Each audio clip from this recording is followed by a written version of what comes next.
Tidur, jelek. Ayo.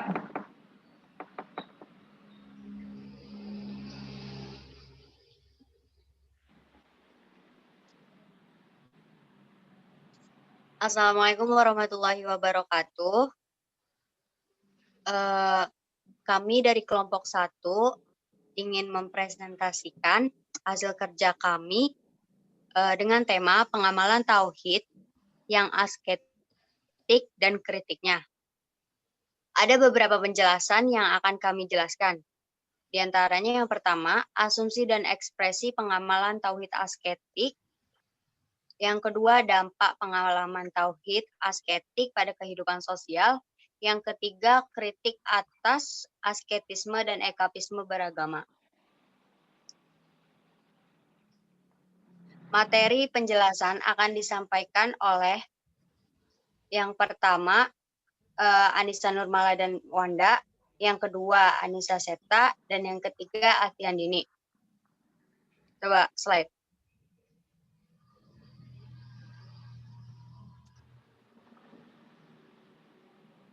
Kalian tahu nggak sih asketisme itu apa? Asketisme atau askesia adalah usaha untuk mengarahkan diri kepada Tuhan dengan melakukan mati raga serta penyangkalan diri. Tindakan ini dilakukan karena diri dianggap sebagai penghalang untuk menghadap Tuhan.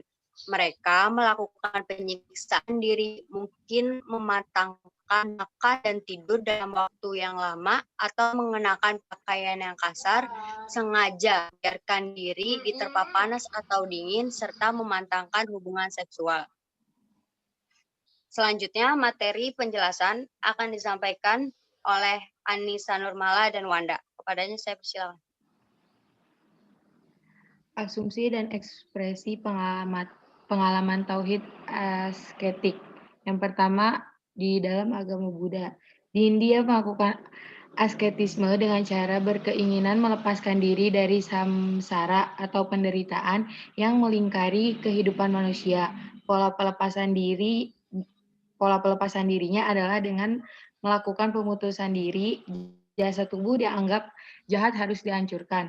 Dalam hal ini, sistem askes merupakan ajaran inti dari Brahmanisme dan Buddhisme yang berkembang di India.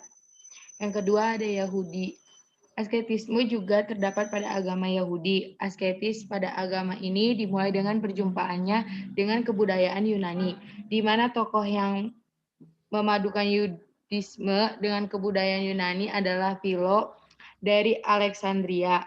Philo memperkenalkan dualisme antara Tuhan dan dunia yang dijembatani oleh logos, sedangkan dualisme tubuh dan roh dijembatani dengan hidup merenung. Dan dengan hal ini roh akan dibebaskan dari tubuh dan naik ke tingkat yang lebih tinggi, yaitu tingkat ilahi.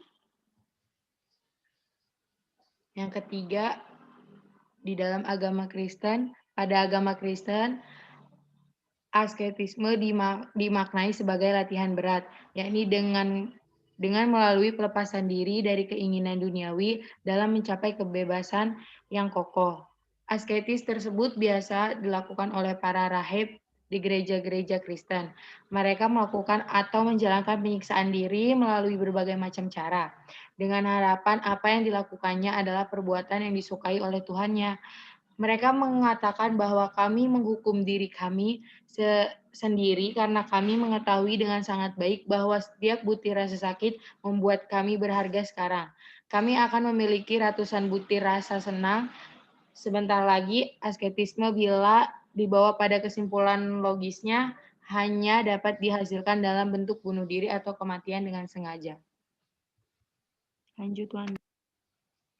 Lanjut, Hindu. Pada agama Hindu, asketisme diartikan sebagai pembebasan diri secara mutlak untuk menyatukan dirinya dengan Brahmana.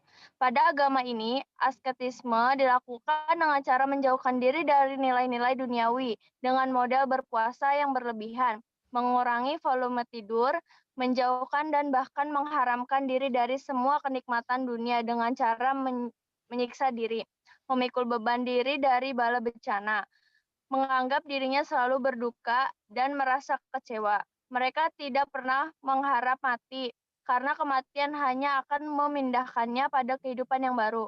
Mereka hanya mengharapkan kebinasaan dirinya menyatu dalam Brahma.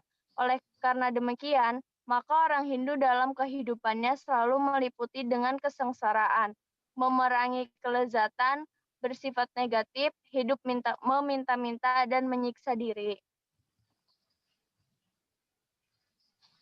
Islam. Asketisme dalam perspektif Islam memiliki dua muatan nilai, yakni qanaah atau merasa cukup dengan apa yang dimilikinya, dan tasawuf atau keseimbangan kebutuhan. Dalam Islam, secara implisit, asketisme itu diyakini sebagai tindakan filterisasi terhadap keserakahan materialisme.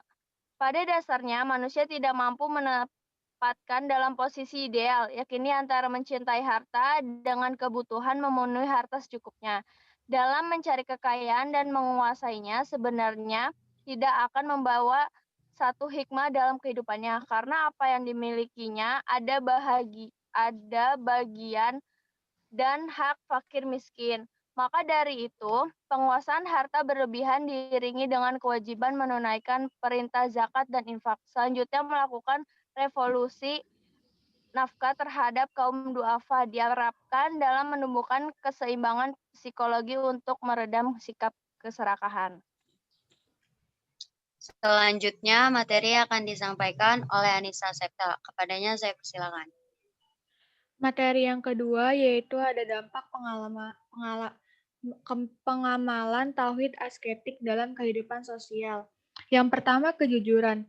Kejujuran berimplikasi pada ketersediaan materi kita. Dengan timbulnya hedonisme, konsumerisme, pengelolaan materi kerap menjadi bias antara kebutuhan dan keinginan. Dalam hal ini, kejujuran berperan sebagai kesadaran diri, menyadari bahwa dana yang tersedia memang sudah kodratnya diperuntukkan untuk memenuhi kebutuhan. Dengan kata lain, kebutuhan di atas keinginan. Sebaliknya, keinginan di atas kebutuhan akan membuat pengelolaan menjadi kacau. Kebutuhan yang tak terpenuhi dan secara tidak langsung kita telah membohongi diri kita sendiri. Yang kedua, kerelaan berkorban. Sifat rela berkorban sendiri senantiasa menunjukkan keterkaitan dengan kejujuran bahwa sifat kerelaan berkorban secara materi demi menunjang kebutuhan merupakan salah satu hal mendasar, menanamkan kesepahaman dan keteguhan hati yang melahirkan rasa ikhlas untuk mensampingkan hasrat pemenuhan keinginan yang ada, dan memprioritaskan ada yang benar-benar diperlukan. Yang ketiga, kesederhanaan. Kesederhanaan merupakan aspek terakhir dalam dunia asketisme yang tidak kalah pentingnya. Bahkan, kesederhanaan dapat menjadi perisai paling kuat dalam membendung budaya hedonisme, konsumerisme. Kemudian materi ketiga akan disampaikan oleh Asti Andini. Kepadanya saya persilakan. Materi terakhir yaitu kritik atas asketisme dan ekapisme beragama. Pertama yaitu asketisme. Asketisme dalam Islam secara implisit dapat diyakinkan sebagai tindakan filtrasi terhadap keserakahan materialisme. Manusia tidak mampu menempatkan dalam posisi ideal antara mencintai harta dengan kebutuhan memenuhi harta secukupnya. Yang kedua, ekapisme. Ekapisme atau pelarian masyarakat dari hingar-hingar duniawi yang ditandai dengan berbagai persoalan hidup yang menekan, antara lain terjadinya perperangan antar bangsa, antar suku, dan antar negara. Terjadinya perperangan antar bangsa, antar suku, dan antar negara, ledakan penduduk yang tak terkendali lagi oleh upaya perencanaan keluarga, membanjirnya pengungsi dari negara-negara yang dilanda peperangan yang pada gilirannya menimbulkan problem-problem, menjadikan masyarakat berbondong-bondong mencari suasana lain yang menenangkan.